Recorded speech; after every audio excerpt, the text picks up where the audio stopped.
Aê, que bom que você está de volta. Vamos lá, honorários do perito no processo do trabalho, aquilo que vimos no finalzinho do bloco anterior. Deixa eu mostrar para você sob a forma de um exemplo. Imagine que o empregado, ele ajuiza uma reclamação trabalhista. E aqui ele pede adicional de insalubridade. Como regra, sempre que houver um pedido de adicional de insalubridade ou de periculosidade, é obrigatória a produção da prova pericial. Então, a ajuizada reclamação, ela é distribuída para uma das varas, ok?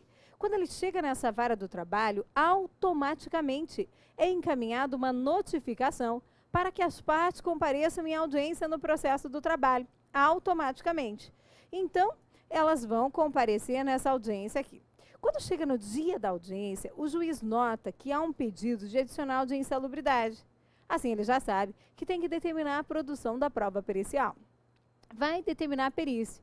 Vamos imaginar que o laudo pericial indicou que sim, o trabalho era insalubre? Sim. Então, por enquanto, quem está perdendo, pense assim, de forma simples aqui comigo. Quem está perdendo é o reclamado, o trabalho era insalubre. Era devido ao adicional de insalubridade até aqui. Porém, eu te pergunto, o juiz está adstrito ao laudo pericial? Ele é obrigado a acolher o que está no laudo pericial? Ou o juiz não está adstrito ao laudo? O juiz não está adstrito ao laudo pericial, não. Ele pode comparar o laudo pericial com as demais provas constantes nos autos e concluir que não, que o trabalho não era insalubre. E então julgar o pedido de adicional de insalubridade improcedente aqui no nosso processo do trabalho. Foi o que aconteceu. Então, quem paga os honorários do perito? É a parte sucumbente no pedido adicional de insalubridade, que foi o pedido que levou à produção da prova pericial. Então, quem vai pagar é o reclamante. E aí, aqui virá o examinador. O reclamante vai pagar salvo ser beneficiário da justiça gratuita ou ainda que beneficiário da justiça gratuita. Aí eu quero de você, que revise aqui comigo. Paga com que dinheiro? Veja, o pedido de adicional de insalubridade foi julgado improcedente, mas vamos imaginar que o pedido de horas extras foi julgado procedente. E com isso ele ganhou R$10.000. Então, ele vai pagar os honorários do perito, vamos imaginar que foram fixados em R$700. Ele vai pagar o 1.000 ou 1.500, enfim, o examinador vai te dar esse dado. Ele vai ser descontado do crédito que o empregado tem a receber, desses 10.000. Serão pagos com os créditos obtidos nesse processo. Só que o que eu quero de você é um pouco mais. E se ele não tiver créditos nesse processo, nós podemos verificar se ele recebeu algo em outro processo? Sim. Não recebeu neste, não recebeu em outro, o perito pode ficar sem receber? Não. Aí quem vai pagar é a União. Ok? Ótimo, gente. Já podemos seguir em frente aqui no nosso processo do trabalho. 790B foi. Devo dizer a vocês que há uma DI, que é a de número 5766, proposta em face de 3 dispositivos da CLT. E um deles é justamente esse 790B, parágrafo 4º. Nós vamos ver todos. Isso por quê? Porque se sustenta que não se está cumprindo aqui a promessa da Constituição. A Constituição, no artigo 5º, inciso 74, promete a assistência jurídica integral e gratuita aos que comprovarem insuficiência de recursos. E aí, quando a CLT passou a determinar que o beneficiário da justiça gratuita ele tem que pagar os honorários do perito se ele perder o pedido que levou à produção da prova pericial, o que se sustenta é que não se está cumprindo as promessas da Constituição de assistência judiciária gratuita e integral àqueles que comprovam insuficiência de recursos, certo? Essa ADI está tramitando e qualquer mudança, eu informo para vocês, qualquer mudança, o nosso edital já está aí, e é ele que tem que ser levado em conta. Ele que tem que ser levado em conta, ok? Então, o que você tem que guardar? O que está previsto na nossa CLT, lá no 790. Paga os honorários do perito, aquele que perder o pedido, ainda que, coitado, beneficiário da justiça gratuita. Qualquer mudança, eu informo a você em primeira mão pelo Instagram. né? Então vale a pena, pelo menos durante o seu período de preparação, você seguir os seus professores no Instagram, @ArianaLinhares, com Y e 2N, cheio de coisa. @Rafael Tonassi, @professor Renato Saraiva, vale a pena, porque estamos vivendo um período de algumas mudanças. Nada complicado de compreender, mas bastante impactante no dia a dia daquele operador do direito. Devo dizer a você, que gosta da área trabalhista, que começa a gostar agora, que vai investir nessa área. E devo dizer, e aí, gente, uma coisa é certa. Por que a área trabalhista ela é uma área de grandes ofertas? Porque todo mundo é empregado ou é empregador. Então, quem são as primeiras pessoas que vão bater na porta do seu escritório? Um empregado ou um empregador. As maiores vagas nos escritórios são para que advogados? Advogados trabalhistas, porque o volume de trabalho é bastante grande. E com essas mudanças, que não são de difícil compreensão, são mudanças impactantes, mais demandas trabalhistas irão surgir. E você que está aí do outro lado da telinha, estudando para a OAB, vai se destacar, vai se deparar em algum momento com uma situação trabalhista para resolver. E olha que sorte a sua, você é obrigado a estudar para essa prova e já vai saber das mudanças agora. É isso aí. Agora e quando? Quando seus professores estão com a maior disposição do mundo. Não vão medir esforços para que você guarde tudo que mudou. E garanta as questões na prova para nós termos um alto índice de aprovação. Esse é o nosso grande objetivo. Então, vem cá. Próximo, gente, são os honorários advocatícios. Próximo artigo. 791-A da CLT. Gente, uma coisa que não existia no processo do trabalho e agora existe, são os honorários advocatícios sucumbenciais, devidos em razão da mera sucumbência. Antes, não eram devidos em razão da mera sucumbência. Hoje são devidos em razão da mera sucumbência no processo do trabalho. Então, se você perder sobre aquilo que você perder, você vai ter que pagar honorários advocatícios para o advogado da outra parte. Então, alguns pontos importantes. Os honorários advocatícios sucumbenciais são devidos, sim. Talvez você tenha ouvido muito que não eram devidos. Então, esse é o primeiro ponto a colocar na cabeça. Honorários sucumbenciais no processo do trabalho, sim, sim. Coloca aí, seja bastante enfático com você mesmo, para você não esquecer. São devidos, sim, honorários advocatícios sucumbenciais. Fixados entre o mínimo de 5% e o máximo de 15%. Ariana, por que não como no processo civil? Quem explica? Lá no processo civil, mínimo de 10%, máximo de 20%. Não vou ficar enfatizando o processo civil aqui para você, concorda? Eu só quero que você note que é diferente entre o mínimo de 5% e o máximo de 15%. Mínimo de 5% e o máximo de 15% aqui no nosso processo do trabalho. Deixa eu mostrar. Depois eu vou destacar essa parte com você. Ao advogado, ainda que atue em causa própria. Uma excelente questão para cair na prova. Ao advogado, ainda que atue em causa própria, são devidos honorários de sucumbência entre o mínimo de 5% e o máximo de 15%, sobre o valor que resultar da liquidação da sentença, do proveito econômico obtido, ou não sendo possível mensurá-lo sobre o valor atualizado da causa. Sobre o proveito que se obtiver da causa aqui, que resultar precisamente da liquidação, do proveito econômico obtido, ou se não for possível mensurar o proveito econômico ou o resultado da liquidação sobre o valor da causa. Então, entre o mínimo de 5% e o máximo de 15%. É preciso guardar que eles são devidos ao advogado. Não é devida à parte, é devida ao advogado. Ariana, permanece valendo no processo do trabalho jus postulandi, em que empregado e empregador podem demandar sem advogado? Permanece. Aliás, e esse é um tema que o nosso examinador adora, o jus postulandi no processo do trabalho. Vou até fazer um parênteses aqui, tá? Então, o jus postulandi, ele está previsto no artigo 791 da CLT. E ele prevê que empregado, vamos representar o empregado por esse exinho, e o empregador, exão, ok? Ok? Empregado exinho e empregador exão, eles podem demandar sem advogado. Sem advogado. E acompanhar as suas reclamações até o final. Só que até onde é esse até o final? O TST interpretou. Até o final, segundo a súmula 425 do TST, deixa súmula 425 do TST. É até quando vigora o duplo grau de jurisdição, gente. É enquanto você pode discutir a sua causa, os seus fatos, as suas provas, os seus problemas, certo? Então, o jus postulante, ele assegura, sim, que empregado e empregador possam demandar pessoalmente, possam demandar sem advogado, até o final. Então, enquanto vigora o duplo grau de jurisdição, ou seja, ele aplica-se, isso aqui já caiu muito, aplica-se no âmbito das varas do trabalho e dos TRTs. E ele não se aplica. Ele não se aplica quando se tratar de recursos para o TST, recursos para o TST, que mais? Ação rescisória e mandados de segurança. Aí não se aplica no processo do trabalho. Mas por que eu estou te falando disso aqui agora? Primeiro porque eu quero aproveitar e revisar o jus postulante, porque é um tema bom para a prova.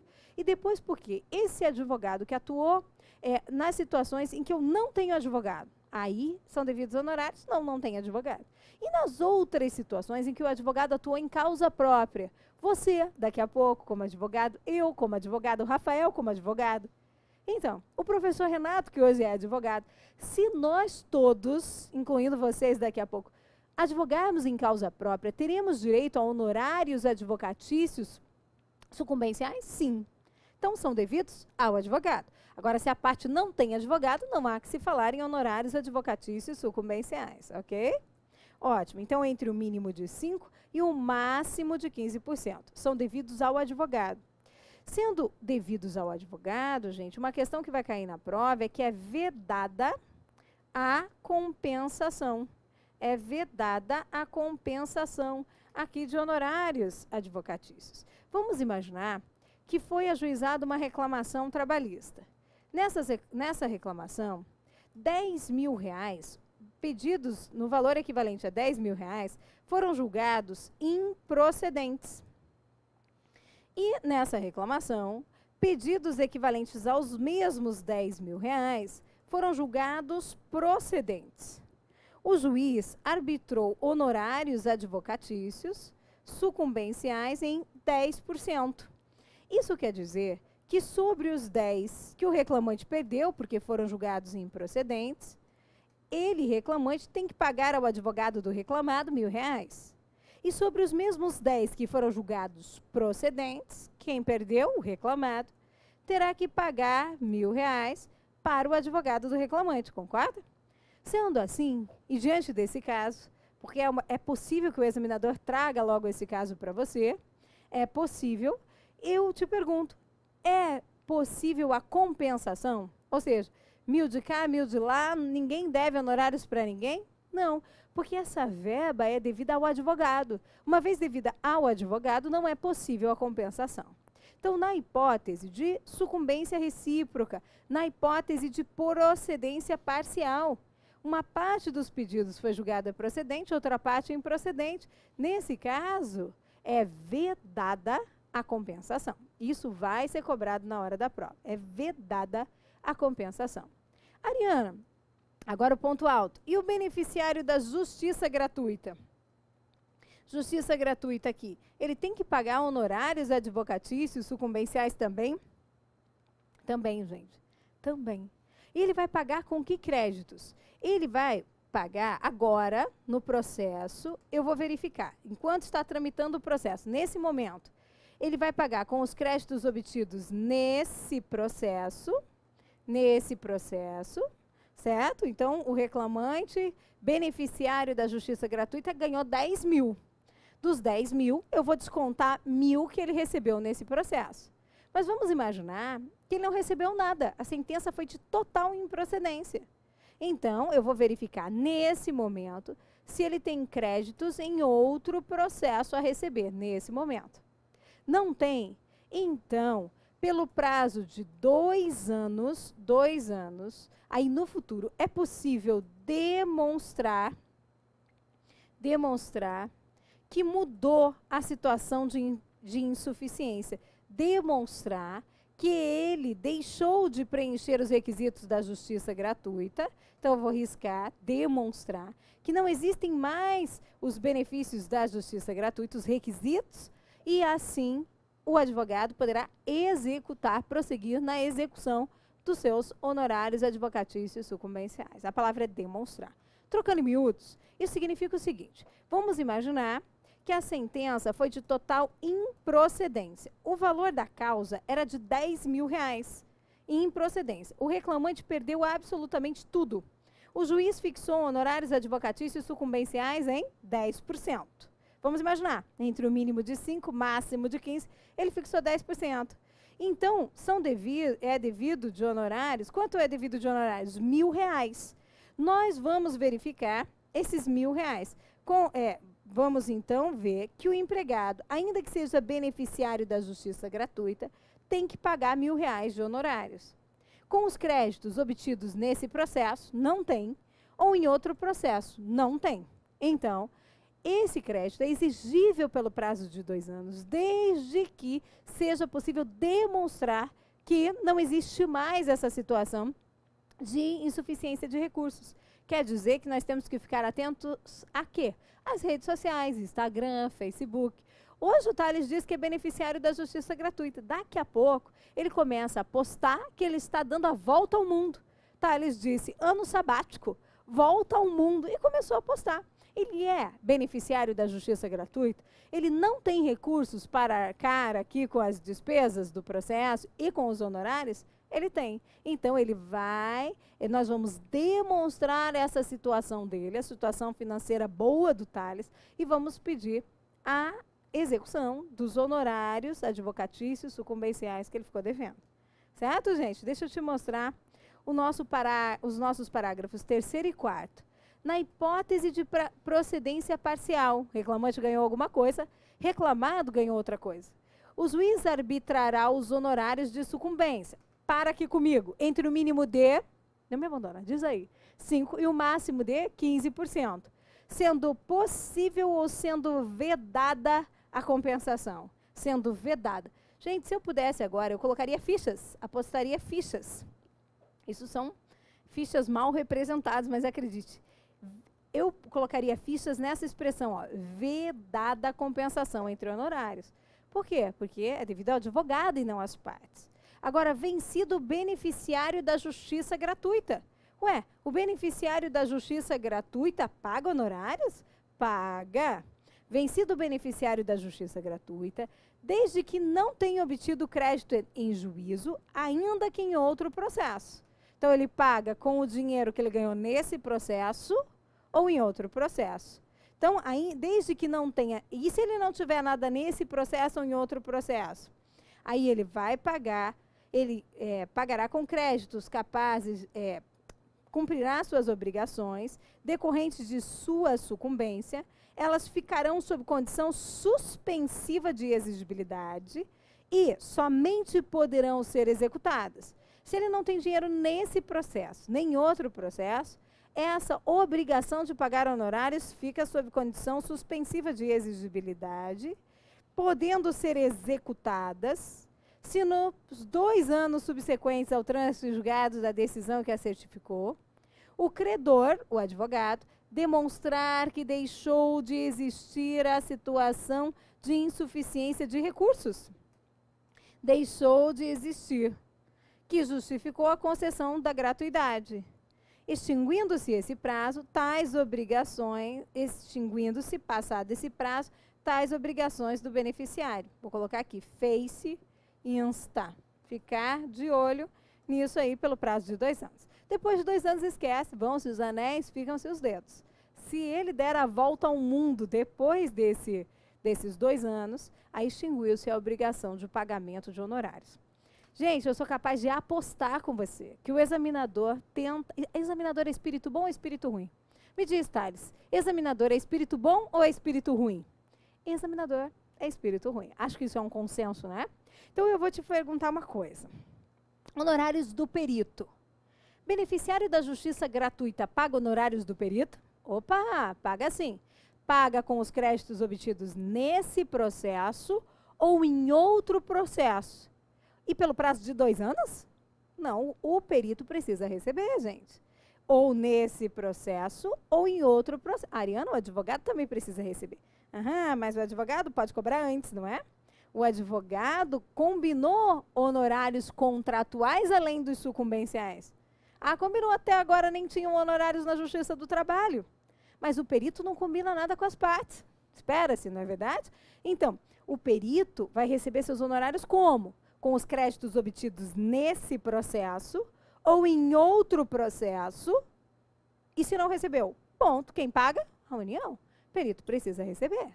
Agora, honorários advocatícios sucumbenciais são devidos pelo beneficiário da justiça gratuita? São, com os créditos obtidos nesse processo ou em outro processo. E no futuro? Ou ainda serão executados no prazo de 2 anos, se comprovada, demonstrada que deixou de existir os requisitos da justiça gratuita, certo? Se comprovado no futuro. Honorários advocatícios, 2 anos. Honorários periciais, não. Aqui também, a DI, ela abrange esses honorários advocatícios, aquela que eu comentei com você, 5766. Por quê? Porque não se cumpre as promessas da Constituição. O artigo 7º, inciso 35 da Constituição, determina que a lei não excluirá da apreciação do judiciário lesão ou ameaça de lesão. E ainda prometeu que o Estado prestará assistência jurídica integral e gratuita aos que comprovarem insuficiência de recursos.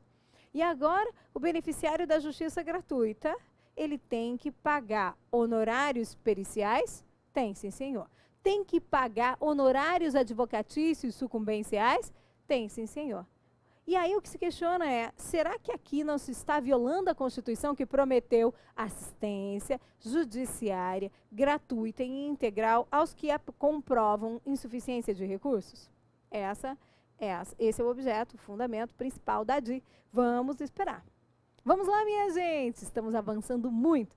Já vimos o 775, já vimos o 775A, já vimos o artigo 789, já vimos o 789, parágrafos 3º e 4º da Justiça Gratuita, já vimos o 790B dos honorários advocatícios periciais, já vimos o artigo 791A dos honorários advocatícios periciais, não, né? Dos honorários periciais.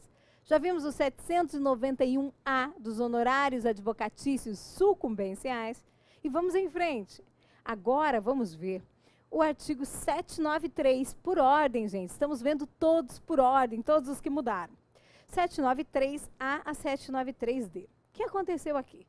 Com a reforma, passou a constar na CLT as mesmas hipóteses do CPC de litigância de má-fé. Então, o litigante de má-fé responde no processo do trabalho do mesmo jeito que responde no processo civil.